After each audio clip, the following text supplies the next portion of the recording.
Earlier this year, we did receive some good news in the federal budget. In response to concerns expressed by me as mayor, by other mayors, by members of City Council, assisted greatly by advocacy from Toronto area Liberal members of federal Parliament,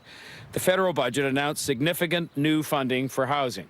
which we're informed will come with the flexibility to ensure that as a big chunk of that money will be available for Toronto community housing repairs. This was a major breakthrough and indicated that Prime Minister Trudeau and his members of Parliament and ministers were aware of this crisis in Toronto, understood that they had a role to play in helping to resolve it, and acted accordingly. I was hopeful the Ontario budget would do the same, and that we'll be able to take advantage of a situation in which three governments actually care about housing for our most vulnerable, and that they would all have recognized their responsibility and indicate their intention to fund additional repairs.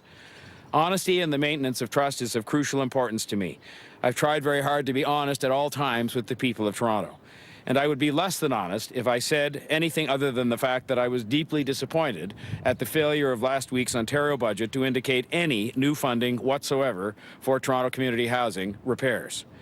I want to acknowledge as I stand here that Toronto did get permission to levy a modest hotel tax so that visitors could make a small contribution to keeping our city great.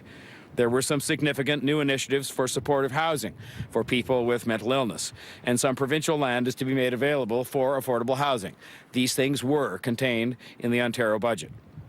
But Toronto community housing tenants did not make the list, nor did future transit projects we need to proceed with now if we're ever to catch up on the growth without proper transit cycle that went on for decades, despite some of the past welcome announcements by the province.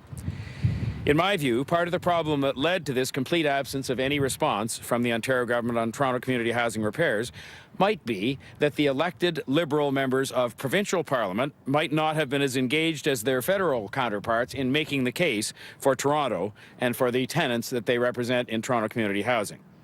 We saw earlier this year that when 905 members of provincial Parliament were upset at the prospect of their residents making even the most modest contribution to the cost of maintaining the Gardiner and Don Valley expressways they drive on, the Government of Ontario completely changed its position and disallowed Toronto from introducing those tolls. I am now asking the Toronto Liberal MPPs to stand up for some of the neediest people in Toronto, to stand up for people they represent, just as their 905 counterparts stood up on tolls. I'm convinced that if they do so, because they know that it is morally and practically right for the Government of Ontario to assist with the repair backlog in housing that was handed off to the city, then the government will act just as it did to reject tolls. That is because I have every confidence that Premier Kathleen Wynne understands the problem. She understands Toronto, the city she calls home, and a city in which she has done much to advance social justice. I know the Premier has heard my words, and I know we can work better together to make real and significant progress for the TCHC tenants who need our help and who deserve the consideration and action of all governments. In the coming days, I will be strongly urging provincial Liberal MPPs to help me stand up for Toronto community housing tenants and for Toronto, to strongly encourage the Premier and ministers to act on behalf of these residents. And today, I am starting here in Etobicoke North by asking local MPP Dr. Shafiq Quadri for his help and his advocacy within his government and on behalf of the people he and Deputy Mayor Crisanti and I all represent to get something done to help the people who live in Toronto community housing. Now I'm very pleased to offer the podium to my colleague, Councillor Anna Bailau, who has every day taken up the housing cause as something that is very important to her and to us. And